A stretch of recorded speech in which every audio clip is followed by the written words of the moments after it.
Welcome back to the Core Principles of Skateboarding Part 3. This video is going to be focused around your mental health and how that can shape you into a much better skater. Make sure you pay attention to this video because this is going to be the most important video out of this entire series. In this video, I'm going to talk about how you can overcome your mentality in the moment, so at the skate park. Then I'll discuss what long-term mentality means and how that's going to impact your skating. Then I'll discuss unhealthy habits that you might want to reconsider that impact your ability to skate and overall motivation. Then I'll briefly talk about my morning routine if you're looking for some inspiration for your own self. Let's do it. So I'm sure you probably heard the saying that skateboarding is 80% mental and only 20% physical. So with that in mind, why do most of us focus on the physical aspect of skating? If skating is 80% mental and we don't focus on our own mental health, that means we're skating to only 1/5 of our potential abilities. For a long time, I believed that 80% mental just meant our ability to overcome an obstacle in the moment. So for example, if you're trying to ollie a stair set, I thought 80% mental just meant your ability to break the fear factor. However, I've later learned that that is not fully the case, and there's more we can be doing to help overcome these fears. So let's talk about the in the moment mentality. This type of mentality is just in the moment. So if you're at the skate park, on the streets, this is just going to help you on the spot. Doesn't matter what type of skater you are, what your abilities are, every piece of advice is going to help you. First thing you could be doing is saying encouraging, positive things to yourself. Just say, oh yeah, well, that's doable, I can do this. And if I keep failing the trick, sometimes I just like to say, I can do this, but I'm choosing not to.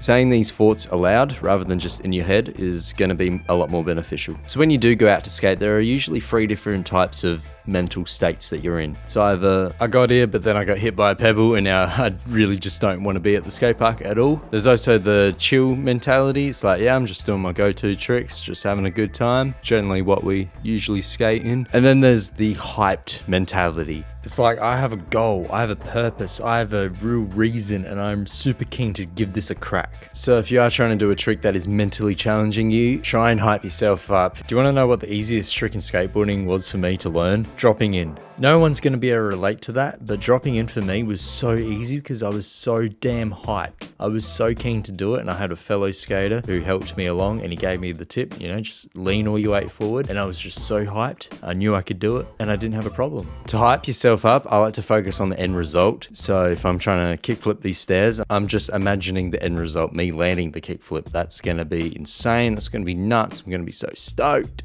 And that's what's going to help me. If you focus on the negatives, oh, well, I could land primo, I could blah, blah, blah, blah, blah. It's not going to help you. So say encouraging things and focus on the positives and focus on a positive end result. So you might be trying, you might be hyped, and your hype level might just start decreasing with each attempt and each failure. As you get frustrated, redirect your thoughts to the hype on the end result. Take a small break and even analyze what you're doing and what you could potentially be doing better to increase your odds of landing the trick. Really analyzing and being critical of what you're doing and what you can do to improve the kickflip, whether it's flicking it slower, keeping your legs more bent. Just focus on something that you could be doing to improve what you're already trying. Instead of thinking I'm just going to try again and again and again, actually consider what you could be doing to improve yourself. And if you're trying to learn a brand new trick, instead of just watching a YouTube tutorial on how to do it, I recommend also playing around with the foot positioning and just trying to see what works best for you, because everyone's different. So just play around with unique, different foot positioning and just find what works best. So that's what you can be doing in the short term, so just on the spot if you're trying to do hard tricks. Now I'm going to talk about the long-term mentality and how this is not going to help you in overcoming fears. Instead, this is going to help you dial in your tricks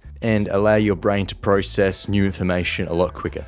The reason I love skateboarding is because there's so much to learn. And not only can you learn stuff, but you can also be creative. So we need a really good, well-functioning brain so we can learn things as effectively as possible and even get a little bit creative. So we need a well-functioning brain. So I'm going to go over the positives of a well-functioning brain. And as I read out the positives, just think how this correlates to skateboarding. It's insane how every dot point relates to skateboarding. So the benefits of a well-functioning brain are better memory, focus, decision-making, reducing risk of depression, anxiety, better physical health, more controlled heart rate, increased creativity, enhancing creativity and problem-solving skills. It's going to boost your self-esteem and confidence. It's going to manage your stress, regulate and improve your ability to handle stress. It's going to increase your sleep quality. It's also going to increase your productivity, improve focus and motivation. And I mean, there's probably even more benefits, but those are the main benefits.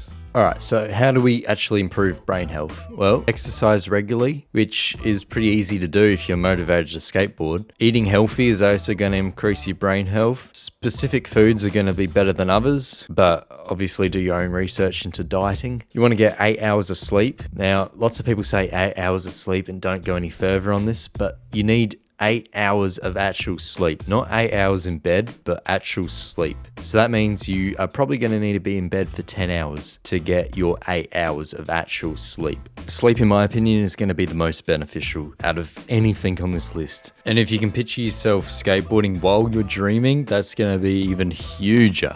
Is that even a word?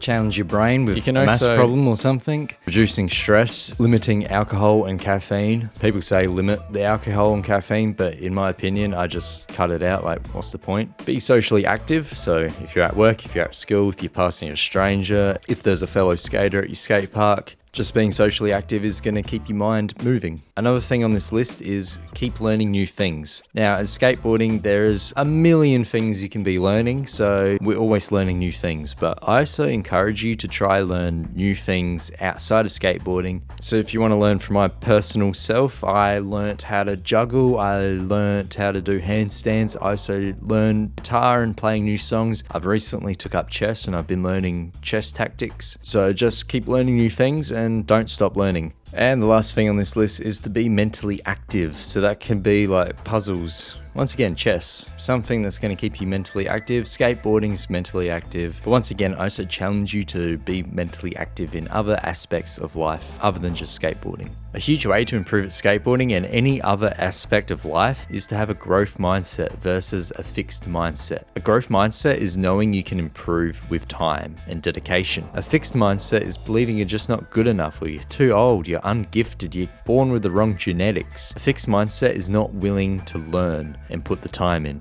A growth mindset is willing to put the time and the dedication in, knowing that they will get better, and they will. If you tell yourself you can do it, you can do it. If you tell yourself you can't do it, you can't do it. Whatever you choose to believe in your head is going to be the result. Now I'm going to go over some unhealthy habits that I'm sure everyone has at least one of these things on their list. And I just want to make you aware that overindulging in any one of these things will have an impact on your overall ability to skate. Unhealthy habits that you want to avoid are video games, social media, sugar, porn, smoking, drugs, and alcohol, and probably something else. Too much of any one of these things, or a combination of things, will have a negative impact on your skating. For example, about 4 months ago, I taught myself how to code, and I spent way too many hours stuck to a computer screen. And then when I did get up to skate, my brain felt so heavy and my reaction times were terrible. And these unhealthy habits are just going to decrease your ability to react.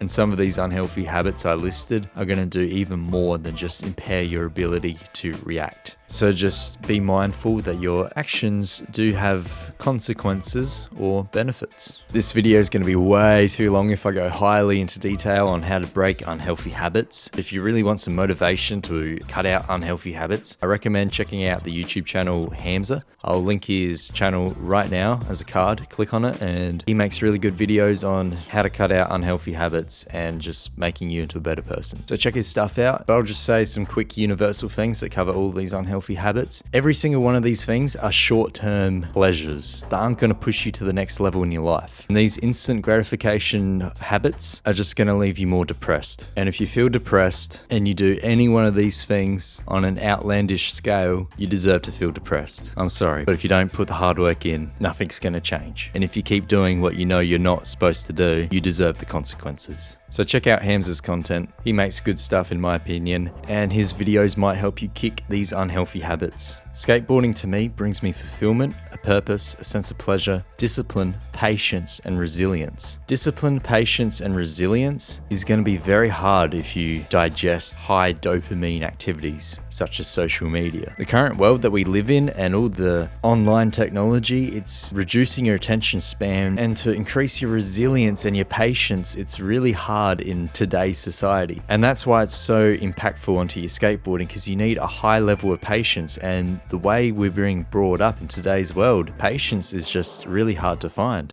Now I'm going to go over my morning routine. This is not something you necessarily have to copy one for one, but take some inspiration from it if you're actually motivated to achieve better mental health. And I'm not saying this is the best morning routine. It can most likely be improved, but I get out of bed, I grab breakfast. As soon as I get breakfast, I go outside and absorb morning sunlight. Getting sunlight in the morning as quickly as you can is actually going to improve your sleep. So I recommend getting sunlight as quickly as you can as soon as you wake up. As you're absorbing the sunlight, it's a good time to just think, journal, be grateful, and eat breakfast. Once I'm done with thinking, I go inside and I brush my teeth and I get ready for work. If I'm not working, then I go outside and I skate and film. Then I just spend my day doing whatever, and then I find time to meditate at some point, and I like to try and be outside when the sun sets, because that's also going to help you with your sleep efficiency. Once again, you don't have to copy my routine, and my routine often changes from time to time, so I might not even be doing this exact routine as of you watching this video. Your morning routine, however, is going to have the biggest influence over your overall motivation and productivity for the day, so you just want to make sure you do not stimulate your mind on high dopamine activities such as social media, video games, etc, etc. Now I'll just do a really quick video outline so you can take away the key information. So when you're skating in the moment, say encouraging positive things, hype yourself up, focus on how stoked you'll be on the end result, analyze what's happening, and if you get frustrated, redirect your thoughts to the hype and the end result.